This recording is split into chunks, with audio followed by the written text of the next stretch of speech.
Good. I'm waiting for this thing right here. Just to say it's online starting.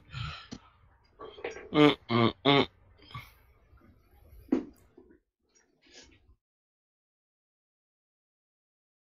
Should be good. Yeah, we're on now. All right. So, guys, we are back. We're still waiting on some other callers to come in. Right now, though, we have Quentin. So, what I'm going to do is I'm going to allow Quentin to go ahead and talk a little bit about his experience and go from there. And while you're waiting on the other callers to get back in, Quentin, how you doing, brother? I'm doing good. How you doing? Man, good, man. Welcome on. I appreciate it. Appreciate it. Indeed. But yeah, I'm 23, by the way. So yeah, I'm young, but like all my life, I was raised in the church. Basically, grew up with it. You know what I'm saying, with all my brothers and sisters. And like for the past, I say 3 or 4 months, I just be doing research on different things.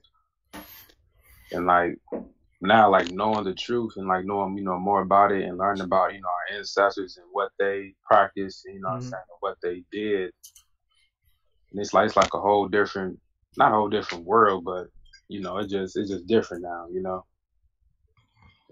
But at times, I'm from St. Louis, Missouri, so like a lot of people here, like they're not really, aware of like what's really going on and like what religion is really used for.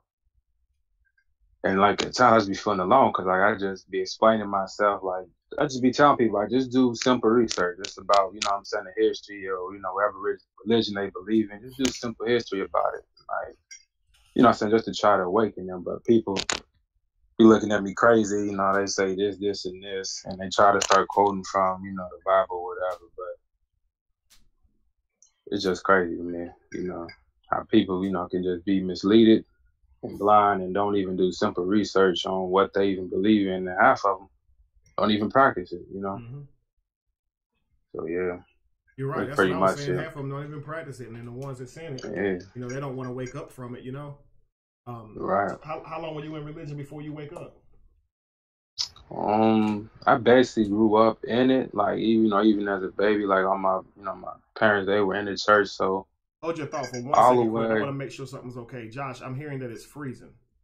Are you sending any comments right now from It's freezing. I'm from looking you? at the video now. It seems fine to you? I'm watching it. That maybe they might mean the comments. The comments might be freezing. So I'm looking at the video now. Yeah, let me get the comments are. I need to refresh the comments. Everything else is fine though. So yeah, they can ignore that for right now. I'll get that situated. Okay, brother. All right, go ahead and continue, Quentin. Yeah. Basically, although I'm 23, so I'm still young, but basically all the way up till I was to about now, so like a couple months back, so I really start researching and I start buying books and what I'm saying, watching different lectures and learning about our history and stuff like that. So yeah, pretty much up to now. Hmm? I'm glad. So yeah. I'm glad, like you said, you woke up. But at the same time, you saying, man, it's lonely around there, right? You don't really have you don't have anybody to deal with. Right. I mean, as far as like people that be on the same page, as me, like everybody, like I like to talk to people, and a lot of people they are like, I'm Christian, I'm this, and this, Mm-hmm. and then like I just like ask them like, why do you study this or why do you follow this? What I'm saying? They really don't be having an answer for it, but then they try to quote, and then I tell them what I believe in and like why I stopped, what I'm saying, following such and such. Mm-hmm. And then, they start looking at me crazy. But I mean, like every now and then I will find some people that, what I'm saying, that's on the same page as me, what I'm saying, or they don't, they're not following that anymore. So, but I'm glad that's why I joined this. I'm glad to see this. Like this stuff like this needs to, happen more. So I'm glad that got to join and say a little something. Well, I'm glad you came on, Quentin. I want you to know. I don't know if you saw it yet, but I do have an app that I'm working on. That app Mm-hmm. will be able to will have other avenues and stuff for you to be able to meet more conscious people. So I'm gonna it'll be Okay. one section on the app that's strictly for meeting other conscious like-minded people. So I think you'll really enjoy that, man. So I have a Yeah, lot of people that'll be saying the dope. same thing, man. Yeah. And like, I mean, it's good. I'm glad, like, I'm not, because I'm reading, the comments and stuff, and it's glad to see other people out there on the same page. Mm-hmm. But like, man, like it's still a lot of work, you know what I'm saying, to be done. And like a lot of people, some people even know the truth, but still, you know, I don't know, they just want to wake up from it, whatever the case is. But I just feel like, you know, it's my dude to, you know, to say something, you know what I'm saying, like to people. Absolutely. Mm-hmm. I agree. But yeah, that's all I wanted to say. But yeah. Well, again, man, thank you for your time and coming on and let us know how you felt and your experience and all that good stuff, man. See, stuff like this is needed because, you know, what you just said could have been something that somebody needed to hear as well. You see what I'm saying? So they also go through the same struggles. You might even have somebody right there in your area. You said, where are you? St. Louis, Missouri. You got a Facebook? Yes, I do. What's your name on there? Quentin Sharp, Quinton. Hey guys, SHARP. SHARP? Yeah. Okay, if y'all in this area, man, he's looking for somebody to rap with that's on the same wavelength, on the same page. Reach out. You know, that way we can create a kind of a network so we can keep this going, man, and keep the conversation going. So definitely, I'd love to have a beer with a conscious brother, man. If you was here, man, we could definitely do it. I hate it too, man. It's like I don't have any conscious like dudes around here that I can actually hang out with and, you know, and talk to like that. So I know exactly what you mean. Yeah, it's just like I just like the stuff that people, you know, be caring about. Like it just don't, you know, interest me, you know what I'm saying, as much as it used to. I mean, obviously I'm still growing, I'm still learning things. So I'm not perfect by any means, but at the same time, like a lot of stuff to me is just like distractions, you know what I mean? Mm-hmm. To keep you from, you know what I'm saying, knowing the truth and, you know what I'm saying, knowing who you really are, how powerful, you know, you are. So absolutely. Yeah. I agree, brother. Is there anything else you want to finish with? You say what? Is there anything you want to finish with before I go to the next caller? That's pretty much it. Just stay woke, you know. And indeed. Continue to do this, man. I really appreciate it for having me on. Thank you, brother. All Josh, right. I don't know if you can fix it for me, man. I'm seeing it in the with the lag. Can you switch to where I can see it in real time?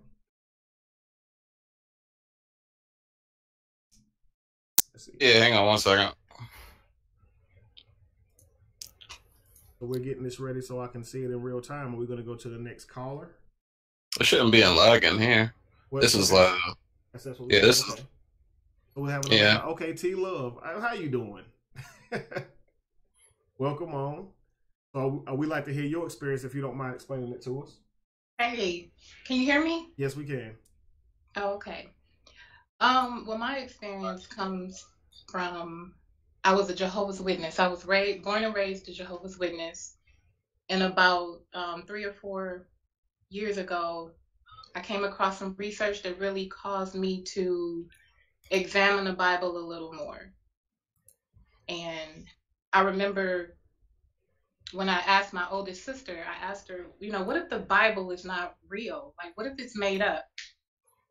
And I don't know why I asked her that question. Sometimes I kind of regret it. I wish I could have eased into it, but she ran with that question and ended up, you know, telling my entire family that basically I was becoming an atheist and, you know, I didn't believe in the Bible anymore. And so she kind of created a story before I was even able to express, you know, what I really felt. But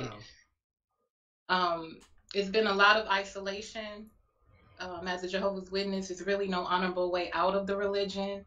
I didn't have to deal with my mother finding out because my mother passed away. But what my family would do, how much my mother was disappointed in the choice that I made. So definitely a lot of guilt was put on me, you know, feeling like I was doing my mother wrong. And yeah, so I had to really, you know, work through that guilt so that I could make a stand and be able to tell them, you know, that I have the truth.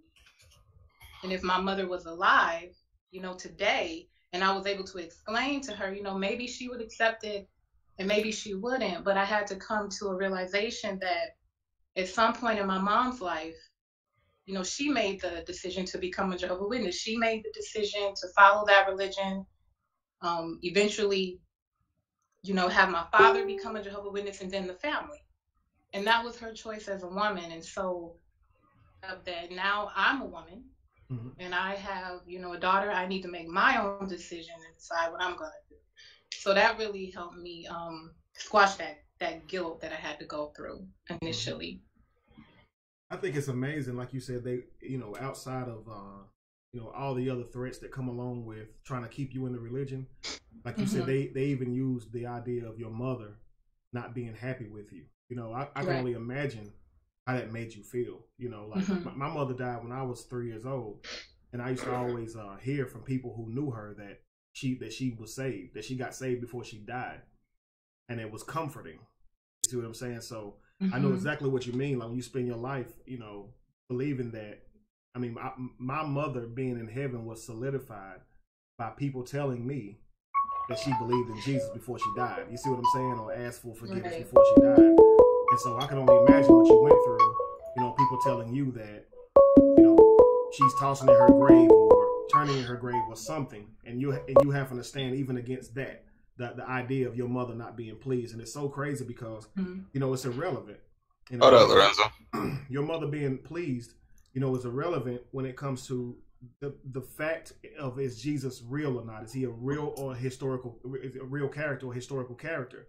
But instead of addressing that issue, they prefer to say, well, if your mother could only see you now, she'd be spinning in her grave. And it's funny because you're saying, hey, let me just talk to y'all about what I think. But like you said, someone already took just a small statement that you made, a question that you asked, and already ruined it for you, right? So now it's like you can't even explain how you feel because they already have how they want to feel about you.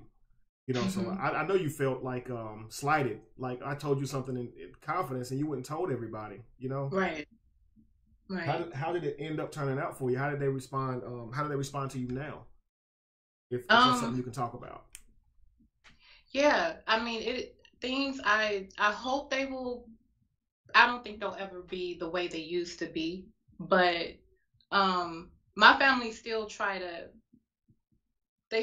guilt me. I think that they're getting used to me being firm in my stance, but you know, I can't have conversations the way I used to because a lot of times if I'm going through something and you normally reach out to your family for things like that, but everything that I try to reach out to them about somehow comes back to the Bible, and it turns into an opportunity to tell me why I need to believe in it again. Everything that goes wrong in my life is because I'm not, you know, serving God or reading the Bible like I should. So it's more like when I come around, because I'm from Michigan, but I don't live there anymore. So when I go and visit, instead of them appreciating me being there, sorry, battery is low. Instead of them appreciating seeing me coming to visit, they spend those times or that time that I'm there trying to, you know, convert me back to being a Jehovah Witness. And a lot of them, I know my father, I'm pretty much not welcome to his house anymore. I did go over there at some point, but an altercation came out where he was saying I was raised better than this, and my uncles and aunts got involved, and you really have to stand your ground in situations like that. But I'm learning too that sometimes it's just best not to even go into the situation. I mean, I love my family, but I realize that it can be detrimental sometimes when they get so emotional about it, because when you're talking about the Bible and not believing in it, and then they ask you questions, when they hear those answers, they don't know how to process that. I mean, when you're talking about the Bible in that manner, they get very emotional about it. And so, you know, sometimes I would rather stay away until they're ready, or if there's an opportunity for them to for me to tell them my thoughts, then I will. But I try to allow my family to come to me. If they need me, I'm there. I assure them I'm still the same Tamika that I was before, you know, I decided to go down another road. I'll never leave my family in the cold. So I want them to see me, you know. But as far as, I mean, when you're a Jehovah Witness, you either practice and you're accepted or you don't. And you're kind of thrown out of the congregation. So there really is no middle ground. And I just have to accept that. But what I accept more, or what I honor more than that, is having truth and building my own family and building my own foundation. So I love my family, but I have to, you know, stick with truth. And wherever they fit in, I'm willing to accept whatever love that comes my way. But it can be difficult. Indeed. I want to say two things, I guess. You know, the first is I know that there's a protocol, right? That Jehovah Witnesses have. I believe if you are to leave the faith. Yes. That is true. Okay, so I grew up Christian, of course. So I studied religions, of course. So I know that Jehovah Witnesses, they have I think you're supposed to go back and tell them, correct? Yes, you have to confess, and I mean it gets very, very detailed. I mean, when you have to sit, it's actually a committee that you have to sit in front of. So it's about 3 to 4 men. Almost like a judicial case. Actually, it's called a judicial case. Wow. And I mean, if you go to them and tell them, you know, I don't believe in this anymore, they will expel you or they will disfellowship you from the congregation. But you actually go in front of a committee, they come to a conclusion, and then they call you back in the room and they tell you your fate. Are y'all hearing this? Like, I really wondered if y'all hearing this. Yeah, listen. I know about Jehovah Witness. They're the most, no offense, but when I was Baptist, when any other religion, they're the strangest religion I heard. They don't believe in hell. They don't believe in blood transfusion. They don't believe in heaven. Well, I can understand why I don't believe in heaven, but some stuff they are, but everything is far-fetched. They don't celebrate no holidays. They're in their own world, man. And Jehovah's Witness was the freakiest people I ever met, man. I stayed away from them. I'm for real. I mean, even when I was Baptist, I just stayed away from them. They had some wild. They got their own Bible. I want to make you aware that you're saying that because you weren't Jehovah's Witness. And I understand. To me, yeah, but I'm just saying it wasn't just because they just some stuff that just wasn't logical. What I'm saying, Mr. Kevin, because I didn't like going to church anyway. Before I started going back to church, they was saying stuff that just didn't make sense to anybody, or if you're religious or not. Okay, got you. That's what I'm saying, that Kevin. It was far fetched. I got you. Wow. You know, they believe Michael the Archangel. They believe a lot of strange stuff, man. Just didn't add up. Wow. And I'm glad she left. They buried. Right, but you gotta see here how it differs just from one belief to another, and I'm talking about with the same book though, right? And exactly. And so like they had their own Bible though, right? Where a Christian wouldn't have to succumb to those type of ideas, stand up in front of someone and literally tell them that you don't believe in anymore, and then watch yourself be this like this. Let me ask: did you do it? Did you actually go back and tell these people that, and let them do that to you? No. And the reason I didn't is because, well, first of all, I've done it before. So I have been expelled from the congregation before. And it was very hard working your way back. I mean, coming back, you go to the Kingdom Hall and you're sitting among everyone, a congregation of 120 people, but no one can talk to you. They try not to look at you, so you're being ignored the whole time. I had a daughter, so I would be holding her, and they would come up and talk to my daughter and not me. Wow. So daughter, like, yeah, there she is. So, I mean, it was just difficult doing that for a year, and so now, and the only reason I did that is because I still believed in the doctrine. I really felt that I had to be punished, and I had to prove that I was worthy of being a Jehovah Witness. And I mean, that's the reason. Love. Can you mute like your YouTube? I think there's like a feedback. It's like a delay coming through on the speaker or something. Okay, never mind. Go for it. There's I got like 30 people trying to get in right now, so sorry about that. Go ahead, continue. Yeah, so this time, since I don't believe in the doctrine, and actually as I became conscious about religion, I actually researched the Jehovah's Witness religion, which was a no-no. You know, you accept what's given, but you don't go and do outside research about the religion. And so I had the strength and the knowledge to seek, you know, where did this come from? Who started it? Where did it evolve to? And so this time around, I don't even respect the arrangement enough to follow it. So I'm not going through that. I don't blame you. I wouldn't have went back. I mean, and the fact that you went through it one time before, you know, to allow yourself to go through that type of treatment for that many people that sit around and ignore you, act like they don't see you, and then have the audacity to walk up and speak to your daughter. Like, see, me, that wouldn't have happened. Like, you're not about to speak to my child if you're not speaking to me. Like, real talk.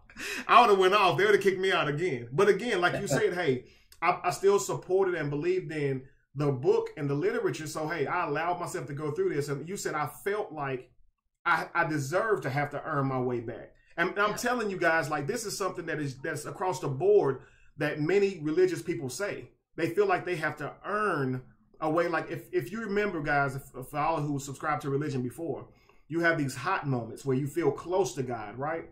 And it's crazy because I think it goes synonymous with your dopamine. You know, you believe in something so strongly. When you feel like you're in its atmosphere, you're going to produce more dopamine because you really believe in it.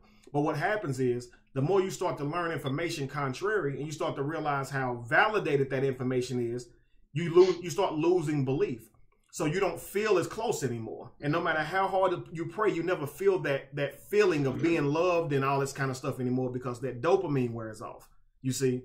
And like, but when you're in that state where you do believe in that literature, and you do feel when you hear the literature preached, all this kind of stuff, you will do whatever it takes to get back in the will of who you believe is God. So for all of you out there saying, hey man, I just wouldn't have dealt with it, just remember your belief system. Remember being subscribed to that belief. There's literally nothing you wouldn't have done to please your God. So going back to when I did believe in it, man, I would have sit and probably took the same thing, aside from someone speaking to my child and not me. That probably would have been the last straw. But I would have probably sitting there and because I did it. You know, I got sit down, you know. The woman that I married, you know, I met her, she wasn't saved, you know, and she used to cuss a lot. Just talking junk, but, you know, anyway, you know, I started talking to her about cussing, and I didn't cuss, you know, I was a good Christian. In fact, like, nobody around me heard me cuss. So anyway, I'm talking to her, and she eventually stops cussing or whatever. And then, but the little, again, you with somebody, stuff happens. We end up, you know, having sex, right? We end up having a baby. And we both got sit down from church, right? So here I am, a minister and a dancer and all this kind of stuff.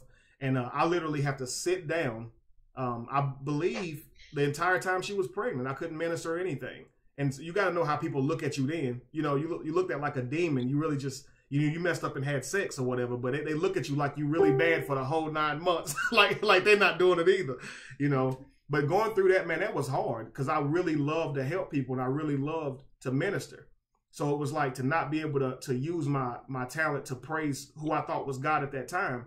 Man, that was probably one of the hardest times for me being a Christian, because I really did love to worship. Like, I was a worshiper. Like, if you rewind back and see me in church, man, I had my hands up. I was on the front row every single Sunday. So I wasn't one of those type of persons who just, I guess, sit in the back and then tiptoed out. I mean, I was going to the front to shake the pastor's hand after the message and talk about what he taught and learn more. Like, when you use the word I never heard, what's this word mean? Like, that's who I was, you know. So I know exactly what Tamika went through in terms of that. I had another question, Tamika, that I wanted to ask you though.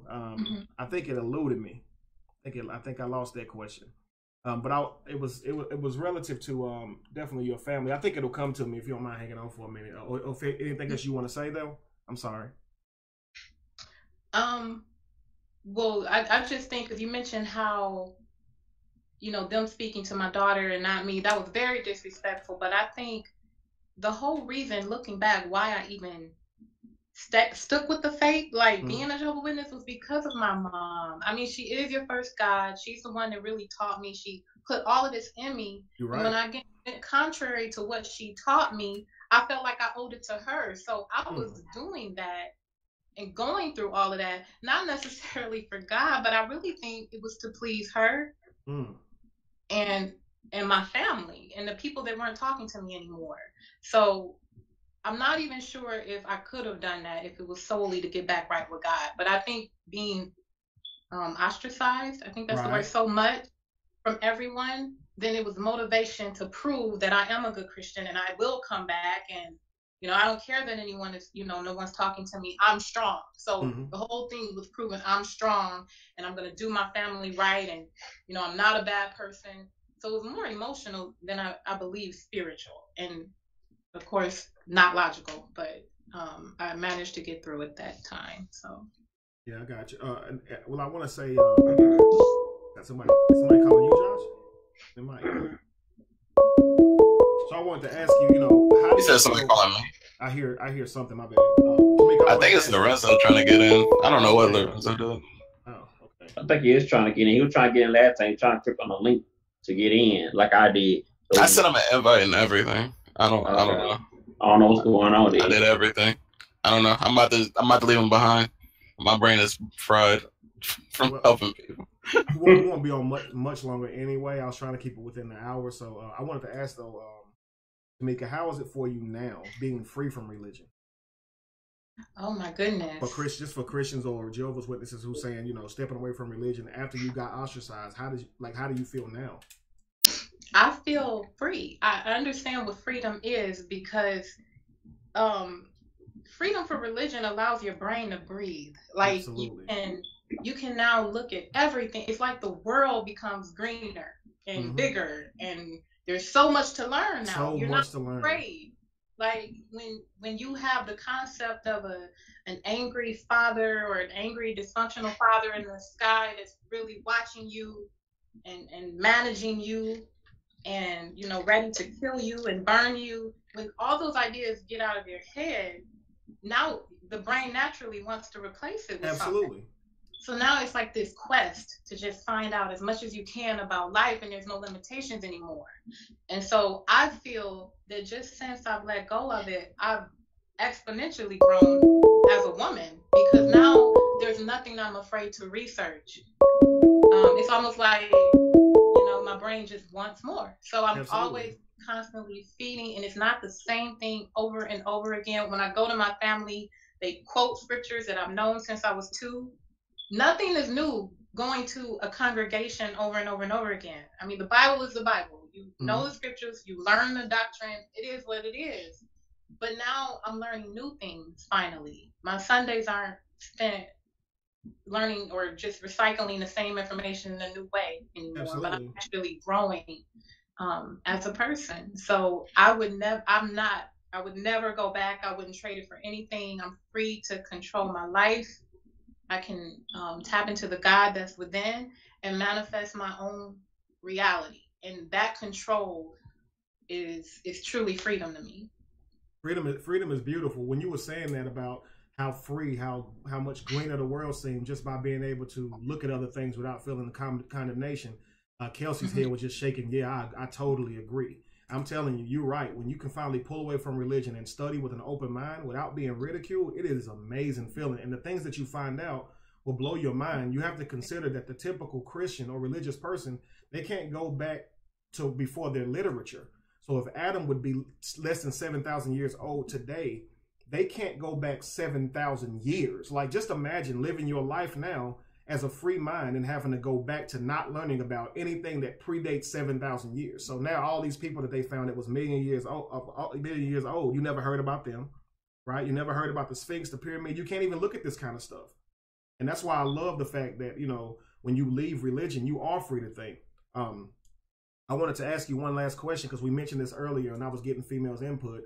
Could you see yourself now as a conscious woman or an awake woman pursuing a relationship with a person who was still in religion? Thank you, Earl. No, I couldn't. I couldn't do it because, again, there's a restriction on the brain function.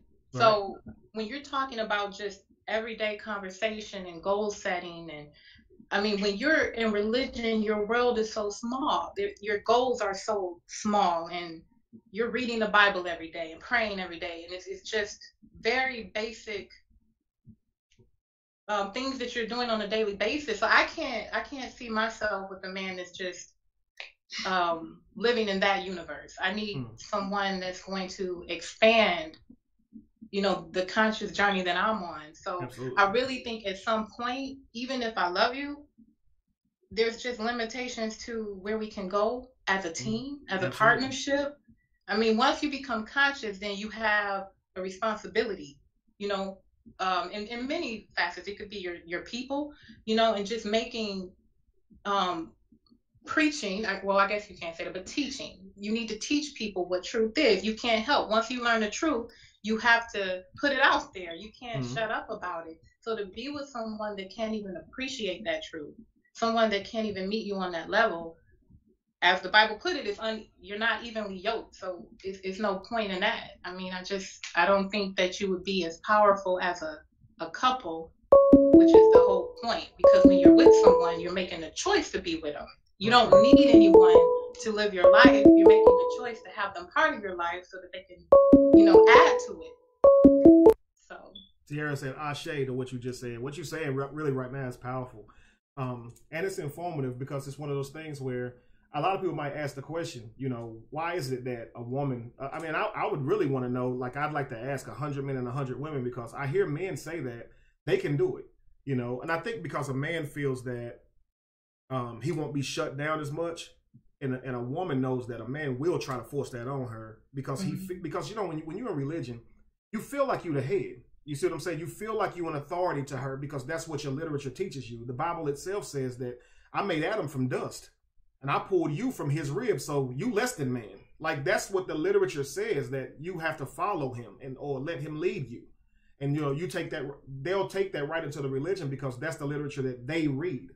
You see, so it's hard to, the reason that, for me, it's like it's hard to be with someone in religion because they don't just believe in it, they act out their beliefs. You see what I'm saying? Like, they live, their beliefs become their lifestyle. The things that they do every day on a daily basis are within that book. And it's like, I use the term zoom out. When you're in religion, you're zoomed in. You think the Bible is everything. You think that it has all the answers, right? But then as soon as you start to zoom out like they do with a camera lens, you realize the Bible is very small in comparison to the world and the universe. And then you start saying, I can't believe that I let that little book even capture my mind at one point. You see what I'm saying? And even though you can read it and understand the allegory, to believe these characters exist, that's where you go wrong. You know, and a lot of times it's like you said, people can sit around and read the Bible daily.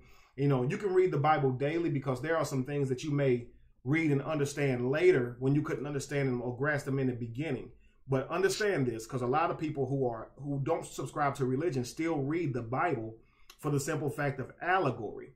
The difference is though between a person who reads it as allegory and understands it and believes it is historical is brainwash. If you believe they really existed, you will be mentally slaved, I promise you.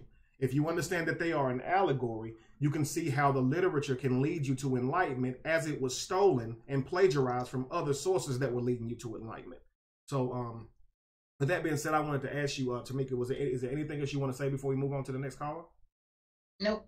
I think I'm good. Thank you. Thank you very much. I always say thank you very much for your contribution to our mental freedom. Okay. Great. All right, so Josh, if you want to, we can move on to another caller. I'll tell you what, Kelsey, let's finish with Kelsey because I know she was in the middle of talking when things shut down on her. Omar, we'll come to you. Hey, y'all. Hello, Kelsey. Welcome back. Well, thank you. Like some of the stuff that she was just saying just then, I can totally agree with. Like, Christianity and religion, when you come from it being important in your life and then you get a taste of another view, it does change a lot. Like I was saying, for me, you know, I came from a very spiritual family. Like, the Bible was everything. You was getting ready to get in a fight, you want to know how to protect yourself, you go to the Bible. But as I got older, I think what made it easier for me to be able to be open to other religions is because I questioned the methods in the Bible. Like, I questioned everything. So just that knowledge, even when I went to church, whatever the pastor would say or whatever the preacher would say, I questioned that and I seek knowledge of that. But I think still in total, it just takes being open-minded, regardless of what religion you're in, whether they're conscious or not conscious, they're Muslim, you're Christian, they're Baptist, and they're from Islam. I think it just takes being open-minded, period. To be able to, you know, allow somebody to explain the theory of why they believe in what. And even though, like I said, even with my significant other, it was a drastic change for him to just say one day, oh, I'm conscious. Like, I don't believe in the Bible. I don't believe in Christianity. And I'm looking at him like, oh, this is all I know. But it was easy for me to, you know, understand it. I guess because I had my own quest for knowledge, it was easy for me to be able to sit and listen and then try to go back and research. And like she was saying, once you get past religion and once you get past of you know, the same old scriptures and the same old, you know, the mundane part of it, and actually start to quest for something different, it does open up a whole different area. Like, it does, you start reading and start looking. Like, I never even knew what the Mirror Science Temple was. I didn't even, and it led me to go read and figure out what that is. Then I never had, you know, knew anything about the Muslims other than what you're taught, that, you know, in Christianity is our way is the right way. Absolutely. And everything is wrong. to be able to realize that there are some parts of what they believe that coincides with what we believe. Mm-hmm. You're absolutely right. So I just think, for me, and I think my biggest part was, I would say, even now, I would say I'm ultra spiritual. I wouldn't actually say I'm a Christian because I don't believe in everything that is put there. But I'm spiritual. Like, I do believe in the Bible. Like you said, I do take parts of it that coincide, not for what it says, but for the message in it. Like you said, I think to be able to, for me to have say I'm an advocate Christian, I would have to believe in the story the way it was written, and I don't believe in it in that way. You get what I'm saying? There's parts of it that I do agree with, and there's parts of it that I don't agree with. So I think it's just still having an open mind. It's funny because it's like that's perfectly okay. Like, to be right there saying, hey, I've accepted some of the things, but I still have some growing to do or some learning to do. I think a lot of it comes with just lack of information. Of course, you will be able to find the things that you find in the literature to make sense and agree with them. I want you to understand that if you see something in literature that you do agree with, it doesn't make it the word of God. Believe it or not, you could read the Quran and you're going to see a lot of things you agree with. There's some powerful stuff in there. But it doesn't make it the word of God, so. And then you saying that, like, with him deciding, that he doesn't have any religion, like he doesn't conform to everything. We've explored other things, and I see parts of the Quran that I understand. I see parts of the Murisan Temple and their ethics that I can relate with. Like, to me, at this point, like I said, I wouldn't say I'm just full Christian because there's a lot of other religions that I have looked over. Like, I looked at some of the Buddhist stuff. There's parts of all of it that I can relate to, that I can understand, and that I can respect. You get what I'm saying? So, but coming from me, from a Christian background, it's like, okay, well, if you're not believing in God, it's not what it is. But in my household, it's just allowing each other to, allowing me to hold on. Because like I said, I guess it's just hereditary. It's just tradition to hold on to that Christian belief, but still allow him the ability to explore what belief he has, and then being able to respect the fact that, if I want to get up on Sunday morning and go to church and he doesn't want to go, it's not an argument. It's not a fight. You know what I'm saying? It's not, especially as far as like now where we're in the phase of deciding that we want to go to the next level as far as being married, then that's a different realm, because, like you said, the pastor of my church is not going to marry us if we didn't be equally yoked. And right, no absolutely. need to come talk to him. Ain't no even need to have no conversation with him. You know what I'm saying? That's just his out point. So how do, and I guess that's what really started me to having to open up my eyes. Do I, a statement that you made earlier, do I surpass this person that I've been able to connect to on a certain level because of the fact that our religion stands in the way, even though we understand it and respect what it is, because my pastor's going to say he's not a Christian, he's unequally yoked, so you should not marry him. And it's crazy because they'll say that based on a simple thought pattern without actually questioning is that person for you. The church that I belong to, when I started going there and joined the church years ago, and we started dating, and he came to the church, like I said, he's not real religious. And so we was in there, he wasn't, the Holy Ghost was running rampant in there. He was not used to none. It scared the living crap out of him. He was sitting there in shock because he, like I said, he had never been to a church where people was clapping and shouting and running around and speaking in tongues. And, we got back home, and I remember this was the first time that I really had, I was really like, okay, we get ready to break up, because he was like, what is that? I ain't never seen nobody speak in tongues, and I ain't never seen nobody do all of that. He was like, that's phony. And I was like, how you gonna call it phony? I mean, I was in tears, like, how you gonna call it phony? He was like, go to the Bible and look. If somebody speaks in tongues, there's supposed to be somebody in there to interpret. Translate, absolutely it is. He was like, he right. Interpret. And for real, I was like, you don't know what you're talking about. Don't talk about that at first. And then I had to really sit down, and I didn't tell him right then, but I went a few days later and I looked in the Bible, and, I researched it, and I researched it, and then I had to come back, and I was like, okay, well, you might be all right, but this is what I know. And like I said, it was different for him because it was different for me because I had always been in church and people speak in tongues and people shout, people run around and do all of that. And when he went to church, and I mean, he sat at the last pew, and he was just like, "Oh no!" He was like, "I'm never going back there."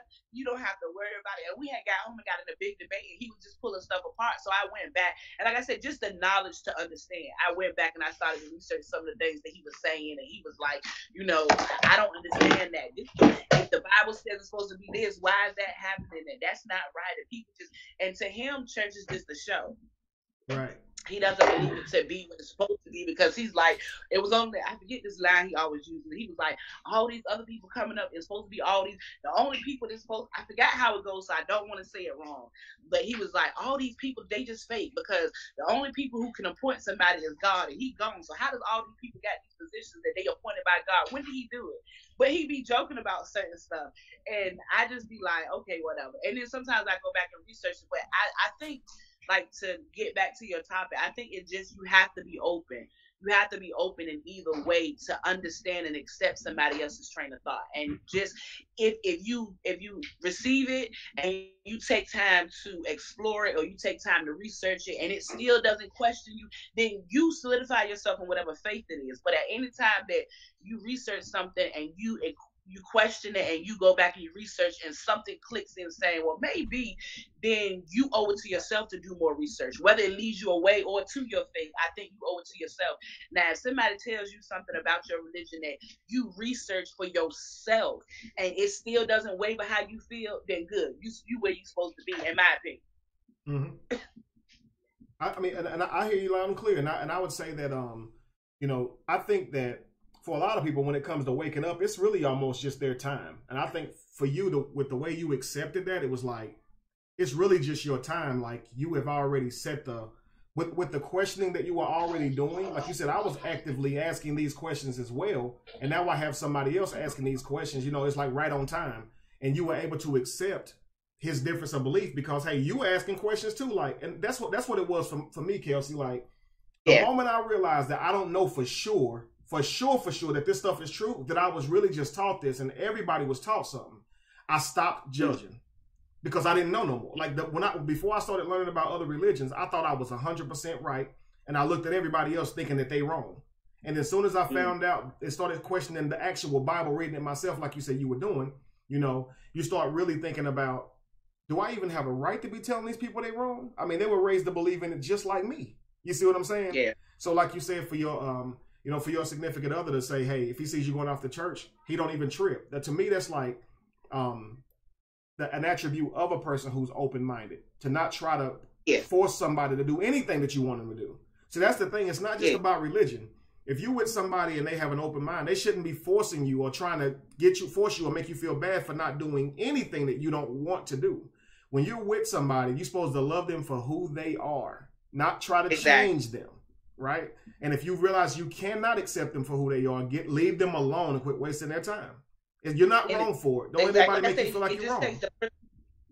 So to me, it just took the principle, like, and I say it just takes the principles of what your relationship is, because regardless of what, you have to trust their mindset, trust the way they think, trust how their beliefs, trust their customs. And the bigger part of that, I think it doesn't become an issue, because if you like you said, if you love somebody, you care for somebody, you accept them however they are. Like, he wasn't even into religion, or he wasn't even thinking or even practicing whatever faith it was he thought he had when we first met. He was just in the world, like straight in the world. And even though I wasn't, it was at that point it was showing him another option, who was what was only what I knew. But within me showing him that option, it allowed him, I guess it opened up the door for him to figure out what his faith was, because I had one and he didn't understand and didn't respect the one that I had. So he, did research to try to find one that he could respect. And it was kind of difficult seeing that it wasn't the same way. And even now, like, even now when we communicate and we talk, we joke all the time, and I'd be like, well, this ain't what happened because we don't believe the same faith. And he was like, it ain't about believing the same faith. He was like, I just question you. I will always question how you believe. I respect it, but he gives me that opportunity to be able to research whatever it is I don't understand. And we just had a conversation the other day, because I was like, well, I don't know if I can fully become Muslim. And he was like, well, what is Muslim? So I was like, Muslim is your religion? He was like, no. go to the dictionary and look up the word. And the whole time I'm thinking being Muslim is something else, and all it says is following the preaching of God. And he was like, no, believing in the word of God. And he was like, don't you believe in the word of God? I was like, yeah. He's like, so you halfway there already. But we just joke about stuff like that in the sense of, when you're taught something in Christianity, you think that only religion is what's right. You never take a second to look at another religion and see how it coincides. And sometimes even now I figure out, I think it's harder for me to just say I'm not gonna praise God or I'm not gonna work, because that's all I know. And I'm in my late 30s, so that's all I've been taught is praise and worshiping God. So I can't say that tomorrow I wake up and I'm a whole nother faith, because then I think it takes a bigger self that I'm not there yet to decide, okay, I'm not gonna do what's normal. But I can say that I am inquisitive into the way I want to praise him, not structurally. Like, I can't say that I advocately go to Bible study every weekend or go to church every Sunday. Do I have faith? Yes. Do I believe in God? Yes. Do I praise him? Yes. Do I thank him for what goes on in my life? Yes. But I don't like the routine of religion. I don't like for you to say that, I'm not saved because I don't go to church every Sunday, or I don't tithe every Sunday, or I don't, go to Bible study every weekend, and I'm not I don't like that part of Christianity. The part that says that you don't do this, you're not right. But so that is. I was going to say that when it comes to waking up, it is difficult. So the one thing or the attribute that I would say for conscious people is, if you're not bashing us and telling us we going to hell, we got so much patience for people. Like, we know that crap, that is hard. You see what I'm saying? Like, we know it's hard. So we know that when you've been taught to believe something your entire life, it's almost impossible to just stop and go the other way. I mean, I have people who ask me all the time, like, you went from one extreme and just totally went the other way. How did you do it? In all honesty, I don't know how. I think that maybe in the beginning it was a little emotional from being angry at all the time I spent in it. So it was kind of like, I don't even care, But at the same time, it's one of those things where I know it's difficult to let go of those things that bind you, or that you hold to since a young age. It's hard to even see things differently from what you've been taught. And I just appreciate you taking the efforts to even try to find truth outside of what you've been taught was truth initially. So that takes a lot of courage. And I just want to say big ups to you for that too, especially if even having patience and dealing with somebody who didn't share beliefs with you as well. So all due respect, man, straight up. I do. And like I said, I just respect just even your show, just the offering to help, because it's kind of, for some people, like, the conversion is high if you don't have enough people around you. It's just like anything else, you know what I'm saying? Just like the normal stuff. If you don't have enough people around you saying the same thing, you never give it thought. You know what I'm saying? So just even watching you sometimes and listening to, your shows, it's kind of like, okay, and the same thing, a confirmation, because I can listen to everything he said. Research for myself, but that's just one individual around me. I'm in a field full of Christians. So, right. Sometimes it's the guilt to even be open-minded to hear something else. It's like, right. Oh, well, that ain't right. So just to be able to have other people who's actually saying it. And I was just joking about this the other day. I don't know if I will ever convert, just because of the fact that my faith and my religion and what I believe is so strong. Do I question it? Yeah, but that's what that's what everything in life you question it. But it gives me enough understanding to know that other people can believe in other things and still be respected for it, regardless of what they believe in. You know what I'm saying? Just the same way. And I take that from him also, just being able to respect the fact that I do follow Christian beliefs and he don't believe it, but I still get that respect that if I want to go to church, I'm not being bashed. If I want to celebrate certain things or do certain things certain ways, that he's not bashing me. And then, because that's the hardest thing, like you say, some Christian people can be very harsh, and they feel like if you don't believe what they believe, everything else is wrong. And I just feel like that came with the understanding to be able to accept me, is to be able to accept somebody else's religion. And even with you, just to be able to hear it from somewhere else, and that, I don't know, like some people might make me feel like I would be brainwashed to just listen to this other theory. But then to see that there's other people that understand that theory also is kind of comfortable. Good. And I'll say this right here too before we switch over, that I go to the next caller. You say right now, I don't know if I'll ever, truly convert. I want to say to you, that's okay. That's okay that you say that right now in this moment, because the one thing that's constant in life is change, right? So I want you to make me a promise, okay? If you ever totally convert and say, I'm done with this stuff, will you let me know? I surely will. I appreciate having you on too. All right. Y'all have a good night. You too. All right, so we're going to go to the last call. This will be the last one we take, guys, so we can go ahead and shut it down. This is Omar. How you doing, Omar? Get y'all from mute. Peace. How you doing? Can you hear me? I'm doing well, bro. Welcome in. Hey, listen, I've been trying to get up for you for a long time. I keep hearing you mention Wilson, North Carolina. I'm right in Wilmington, and I kind of want to know what work is you doing out there so I can meet up with you and work with you, because financially I can't do anything. You know what I mean? Absolutely. Well, I have, there's actually a church in Wilson. It was a rather large church. I think it was like the most prominent church in Wilson. But the pastor of that church woke up. And so now he's teaching this congregation the truth.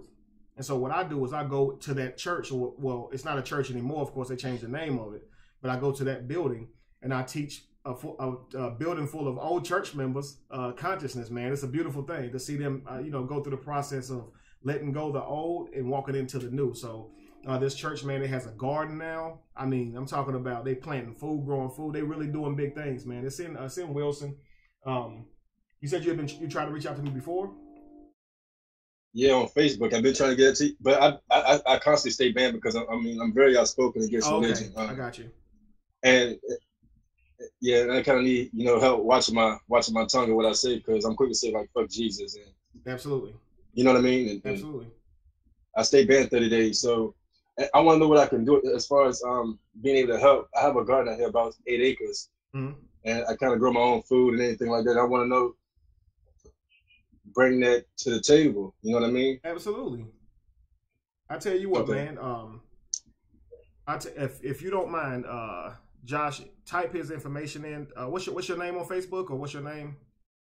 Omar. He added me as a friend. He added me as a friend. I'll have Josh send me your information. I'll definitely get in touch with you on that.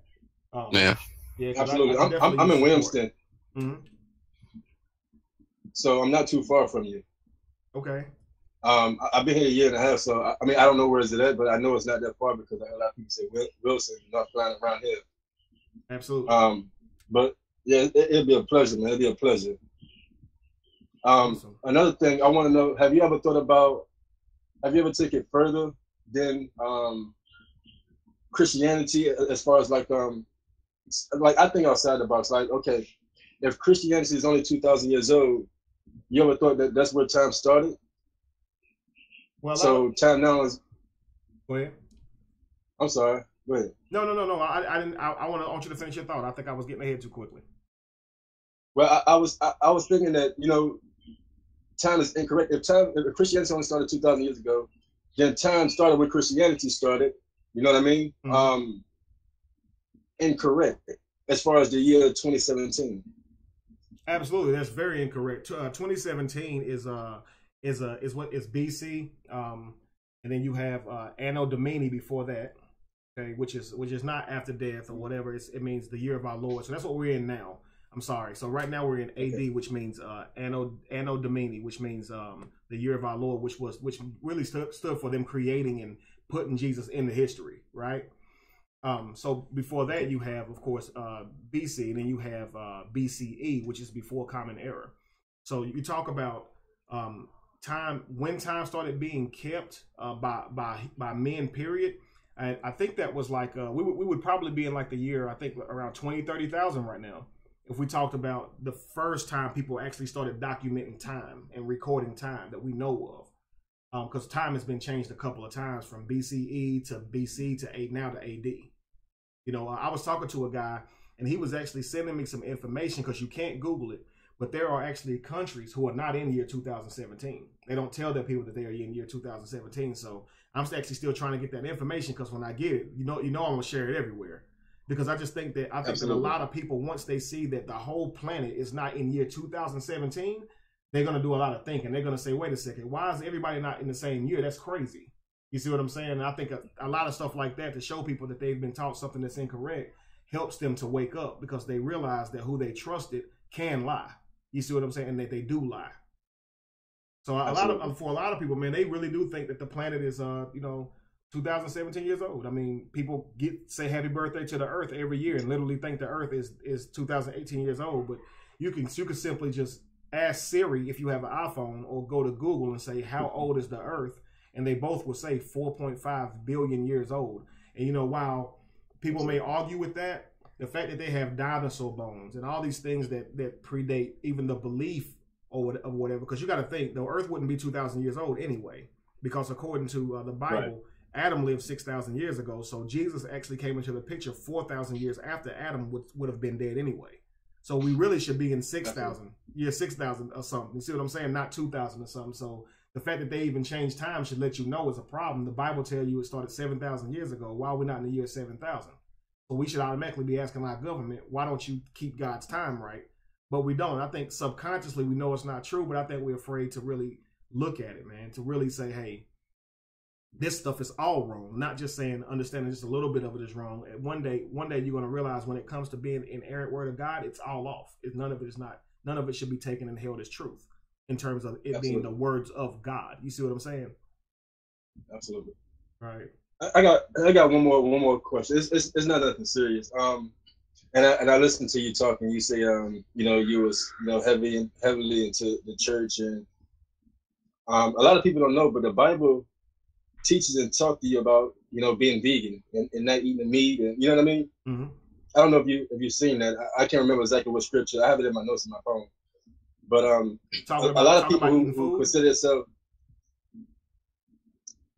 yeah, well, not eat meat. It said I gave you the trees and I gave you the land, okay, to eat off of. Absolutely. A lot of people who, you know, who follow the Bible, and I still read the Bible too, because, you know, I still get into it with people who are Christians, and you know, it's almost like a debate. I don't like to debate. I like to prove my point. You know what I mean? And this is proof, but you know, I try. I don't know. It's no big deal. It's no big deal. But I just wanted to make that known that, you know, the Bible do teaches you to be vegan and, you know, not to eat the animals, but eat off the land.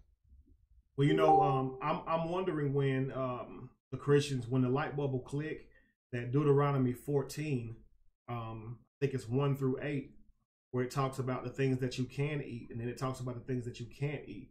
And now we're understanding that eating all meat is essentially bad for you. Like, in fact, absolutely, the reason a man's jaw or a human being's jaw goes left to right is because they grind. No other animal's jaw goes left to right. It goes up and down because they chomp and pull. We don't even have the jawline of a carnivore or the canines. You see what I'm saying? But this Bible tells us that we can eat meat. Like, the Bible literally gives you animals that you can eat. Like, if it chews the cud, which is grass, and it has a cloven hoof, which is not a split hoof like a pig. So if it eats grass and has a cloven hoof, you can eat it. It's good. And he goes on to name antelopes, deer, cow, all this stuff, right? And now we recognizing that cow, deer, all this stuff is bad for you. But the holy inerrant God says that you can eat it. You see, that's excluding pork. I ain't even talking about pork. You know, of course, the Bible says you can't eat pork because it eats grass, but it has a split hoof. But it's just funny, man, to me, like, absolutely, the people now who understand that all meat is essentially bad for you, but at the same time, their Bible says you can eat it. Well, we don't have the enzymes to break down the meat. I've been vegan for 3 years. I've been without meat for 3 years. When you look at the world's greatest beast, the elephant or a hippopotamus or a gorilla, they all vegans. They don't eat meat, you know, but they're the world's strongest, biggest mammals. You know what I mean? Absolutely. And I be trying to instill this in a lot of people and let a lot of people know that, yeah, you don't have to have meat in order to live. Like, another thing, I want to know, how do you make it in this Bible Belt? Here in North Carolina, man, it's been hard. I seem like I'm out here by myself. Brother, you know what I mean? I guess I can honestly say I don't make it. I guess I kind of stay to myself, man. Some days, weeks, I don't even really leave the house that often, to be honest with you, man. Because when I go through, like I said, a gas station or a grocery store, people always recognize me. You see what I'm saying? So it's like one of those things where that viral video and other things have literally made me famous, right? So it's kind of like, not to say I'm in fear, because I'm not. I don't fear no man at all. But at the same time, I'm logical, and I do understand that people have made threats towards me, and I have to watch my back. So a lot of times, man, I won't even leave the house because I know how my mind works. I won't be able to enjoy myself for having to look over my shoulder. And that's simply because just due to, messages that I get. So when it comes to making it in the Bible Belt, man, I really don't. I don't. And even being in this area, I'm not used to living here anyway, so I don't have people directly around me either. You know what I'm saying? So I moved like 4 hours away from my hometown. So it's one of those things where I don't have people directly around me either, but I don't go out that often, as I just try to stay. I guess I just try to keep busy and do my work. But this last 8 months, man, it's been really difficult, and it's caused me to be really antisocial because I don't want anybody trying to attack me. You see what I'm saying? So right, and I'm the same way too. I get a lot of threat messages, especially from white folks and my own people. As far as what I talk about, I talk about Black unity, Pan-Africanism, being one, uniting. You know what I mean? And a lot of people take that passiveness for being, weak. You know what I mean? Absolutely. And so I'm to the point now where I kind of choose to stay away. I don't mingle. People look down because I don't eat meat, especially here with people, pork everything. So it's been hard for me, and I've been wanting to get up, especially with a group of us, and come together and maybe do something out here as far as for the community. And not so much. I mean, like I try to watch how my approach as far as hitting religion right on the eye. You know what I mean? I try to do something for the community, like what a lot of these churches do. They come out here and they pass out toothpaste, they pass out shampoo and paper and pen, and I want to know if we could get something going like that there, and kind of stop that, because they come into our neighborhoods and they're doing this in our neighborhoods, and then at the same time giving them Jesus. So it's almost like here's this gift I'm gonna give you, if you accept Jesus and come to my church, and if we can stop that, we can hinder that, and go out there and do this for this people and say, yo, you know what, come to this meet maybe once a month, twice a month, and let's talk about doing things together. As far as the community, let's try to clean up the community. You know what I mean? As far as, you know what I'm trying to say? Absolutely, I do, man. I agree. I think that this right here is actually like, I guess, a perfect note to end on, because that's the one thing that conscious people, I think we haven't grasped yet, that we literally have to compete with religion because they have a system going where they do focus on people who are in need and help them. And because they focus on them, the people who they're helping are more likely to, get under their belief because those people are helping them. You see what I'm saying?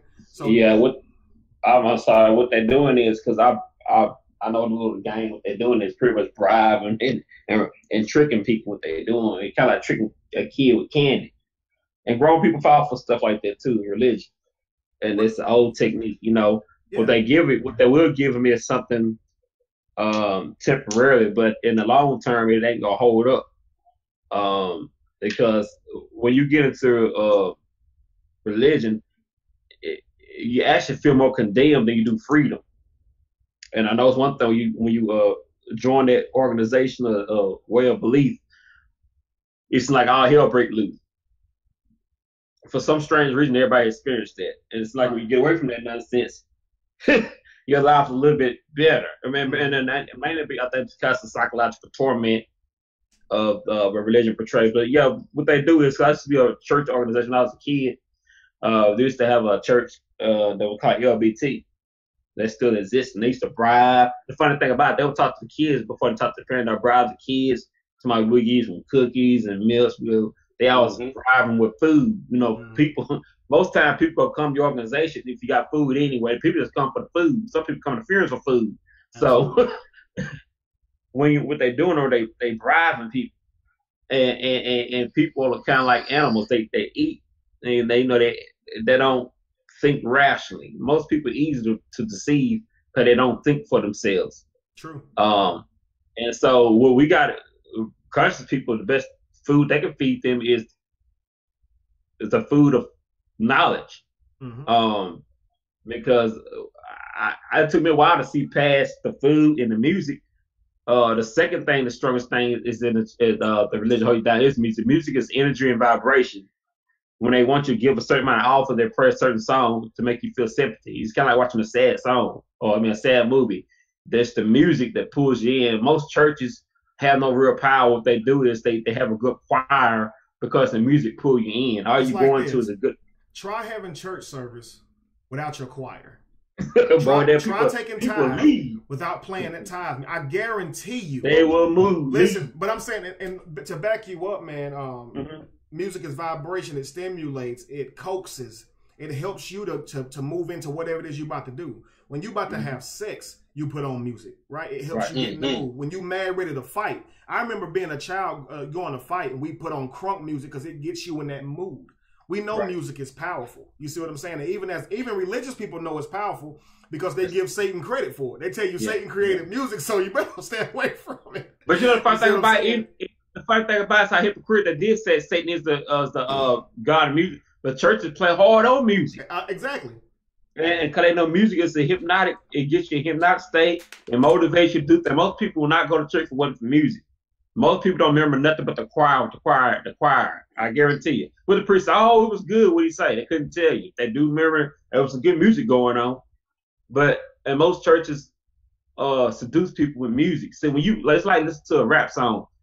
Most people listen to music but don't hear the words. But the words go into their subconscious mind, whether they remember them or not. And it's the same way with church. It's a program. And the music is a tool of seduction. Once they trick them with that candy, whatever they say they're going to give them, I mean, grown people most likely won't go for food, but unless they're real hungry. But yeah, I know what you're saying. They start giving toothpaste and silly little stuff like that. And if people go, the greatest seduction is I guarantee is music. And then when they go to do tithes and offering, they say every time the pastor have a certain thing where if it's give your life to God, pay tithes and offering, there's always a certain music that must be played to get you moving that direction. It's like being hypnotized. For anybody, please go type in Jamie Foxx. Okay, he does after he does comedy, he does a live show. In fact, I'm gonna share it on my wall. But he does a live show, singing, and he went through a church scene and showed how they go right into that tithe right after they start preaching, and he plays the music with it, right? And he starts singing, and then he hit the tithe music and go and pass your offering around, put all your money in the basket. And it's hilarious because it really make you feel like you in church for a moment by the way he does it. You can tell he grew up in church. But you also are ready to give money even though you know it's a joke. so you can tell that music creates an environment that's conducive for whatever reason you play the song. So if you play a sexual song, it's going to be conducive for that. If you play an angry song, it is going to be conducive for that. That's what music does. I want to say that to what you said though, brother, about them going in and being able to help our people. I'm going to tell you something. Christians use this term that we use too. People don't care how much you know until they know how much you care. So they are out here feeding these people with good thoughts in mind. They're not thinking, I'm going to feed you and trade you a false hope. They really believe in this stuff. But what I'm saying is that means we can't focus on the religious person because they believe that they're being morally right and biblically right by helping people, which and biblically and morally right, they are right for helping people. We don't want them to stop. But at the same time, absolutely. How about we take the poor people off the streets? That way they're not hungry. That's why I say we got to compete. We competing with their God, and he don't exist. So we're competing with their Jesus that don't exist. So we shouldn't lose. I think we have the advantage because we actually are alive. But at the same time, we can't be lazy either. We have to realize that it's going to take work from all of us to push this thing going forward. That's why I like you saying, man, hey, what can I do to help? We need the financial support so we can get out here and help people just like we see these other religions doing. See? And we need to be able to do it bigger than everybody. See? And I believe that if all conscious people really understood, all it took is a couple dollars from every one of us, a few dollars, not even a lot. You ain't even got to break the bank. And we can literally get out here and make an impact on the world. And literally nobody will be saying we're evil anymore. See, if you notice that people don't say Muslims are evil, they say that they're indoctrinated. But whenever you conscious, you're evil and a devil worshiper. But they don't say that about nobody else. I think it's because you don't see large groups of conscious people out feeding people. And we got to change that. Like, I promise you, like, as much as I want to set y'all minds free and help y'all, my passion is feeding people and helping people. Like, as a preacher, before you called me a pastor or anything, I was a missionary. I was really never at church that often as I was out of the country, feeding people and giving away food and clothes. Like, that makes me happy. I love to help people. If I'm not helping somebody, I feel empty. And that's why I'm looking for people who have the passion to help people and really change the world. I ain't talking about some pseudo praying to some sky. I'm talking about on paper in reality, to be able to say our generation literally changed the world. Our generation fed so many people more than ever, and it be talked about all over the news. Like, that's what I want to see. I want to see conscious people come together and literally, I asked today, if you believe in reincarnation and you don't want to come back and live in this cruel world, help me change it. I asked another question. If you atheist and you believe that when we die, we just become plant food. If you don't want your children to go through the same thing you're going through in this cruel world, help me. Help me change it. I don't care who you are. If you believe in Jesus, you still don't want your children to go through this mess. If you don't believe in Jesus, you believe in reincarnation, whatever you believe in, I don't see what's stopping us from getting out here and really trying to change what we see is wrong. Like, man, there's people out here with mansions, but there's other people who starving to death. We know that's not right. And that's why I feel like, man, for me, maybe I was just born at the wrong time, because I don't like this world. I don't like the way this world does and doesn't care for people like they do. Like, I couldn't have a mansion, and I can't condemn somebody for having one, but I couldn't have one in the face of people starving to death. And that's why I say that, you know, I know that we like to have nice things as well, but I think that because people have been dying from hunger for so long, we should put the priority on them and maybe not focus on having a whole bunch of nice things at this moment, because we have a whole future that we got to create for our children. It's like, do you want your children to live in this world? If you don't, then change it. You see what I'm saying? Help me change it. So if you believe in reincarnation, you ain't got to come back to this mess, right? And if you don't believe in that, your children don't have to deal with it. Like, I don't want to live in this world again if it's like this. That's why I'm trying to change it. I ain't coming back to this, man. I'm gonna end it real quick. The next life, I'm killing myself if I have to come to this world. I'm telling you, as a newborn baby, I'm gonna find a way. I'm gonna stick a fork in the daggum outlet or something.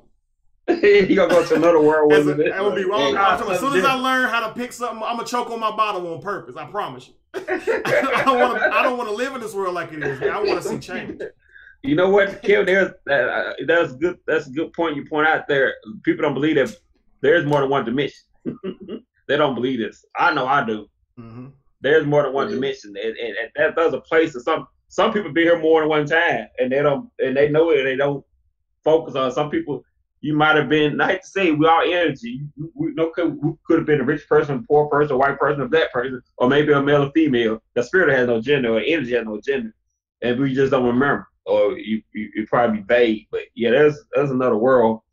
This ain't the only universe. We got universes parallel to this world as we speak, and people don't know it, kid. That's a whole different story. But you know what I'm talking about, like spirits and stuff. Those are different parallel. There are different realms on Earth, and it's proven. Yeah, and with we know with a lack of understanding, you'll never truly see it from that standpoint. And anybody saying it would just sound pseudo. But that right there is a whole nother topic, because we can really go in on that. That's all right. I have my laptop notifying me because last time it shut down on me. I don't want it to happen again. Guys, I want to go ahead and let you guys know I really appreciate y'all for coming out, and thank y'all for being cooperative and calling in and really putting a lot on the line by even showing your faces and talking about this. If you're still on and you did call, please let me know if you have loved ones that saw you, and let me know how they responded to you. Just send me a message on Messenger or whatever, and try to get that to me so I can find out. And again, guys, starting this month coming, I will be doing videos, a couple of videos a month exclusively from Patreon, and they will stay on Patreon. That's the only place they'll go.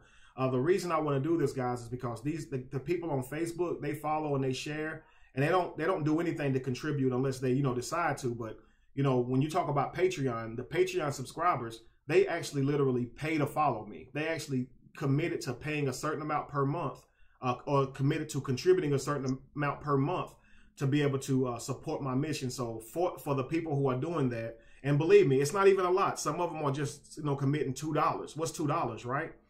What's $3, right? So $5. Some people committing as much as $30 just because they want to. So I gotta honor that. The people who are saying, I support you enough to commit money to you every single month, I'm going to honor that, and I want to stand by. I want to get behind that and do videos exclusively for Patreon because of what they do for me. And if you guys are not, following me on Patreon, please do that, because I will be giving some really great information that will be exclusive only to Patreon, as they really do support me and they really do show me love. I'm gonna tell you what's crazy about Patreon. I didn't know anything about it until Josh told me. So I put the message out there for people to subscribe to Patreon, to follow me, and people just started doing it. And I have yet to even upload anything to Patreon, and the people who contribute to Patreon, they haven't even tripped simply because I'm still doing my work. I guess they say, hey, you know what? As long as you post it on Facebook and YouTube, we understand what Patreon is and we'll give to it. But I want to do a little better. I want to give Patreon something that I don't give anybody else because of what they do. So most definitely, guys. And I want to say, please come join Patreon if you're not already on there. And again, it's $2 or $3 a month, something like that. It's not a whole lot, so it's not like somebody trying to break the bank. It's less than a shot at the bar to get truth for a whole month. Like, it's crazy, you know, to be able to even do it at a price like that. Because I know people who don't believe in doing anything, quote unquote, for free, or so to speak. But I believe that a lot of people can't afford it, so therefore I do want to do it for free. But the people who can afford it, I'm asking you to just simply give what you can. Not that it'll kill you. I'm not asking you for tithes, but understand that, like the brother said, we need to get out here and make a difference, and we can't do it without money. Unfortunately, we live in a world that has made money something that you need to barter with, something that you need to use. We can definitely plant gardens and things like that, but money is needed to get homeless people off the streets and get these people in homes and get them, in a warm place, and get them out of the atmosphere. So, guys, please continue to give simply because you want to see the world change, and I promise you, Kevin ain't gonna misuse your funds. You will never see me with a mansion. I guarantee it. Unless we go to heaven and I get saved first. You know, they have mansions up there. Just like we didn't with the GoFundMe money. Right. Just like we did with the GoFundMe. In fact, all the computer that I'm on now, the microphone. Let me just show it to y'all guys. And I know a lot of you guys probably on here who actually donated. I put a GoFundMe up to help me get this equipment so I can do this podcast. And you guys had that done in about 2 weeks, and I really appreciate that. As soon as it was done, all my equipment is right here, and we're doing the podcast just as promised. So I want you to know I will deliver what I say I'm going to deliver. And the moment I start lying, don't follow me no more. Don't give another dime. It's that simple. That being said, I love everybody especially for coming on board and giving a piece of yourself and a piece of your life to us.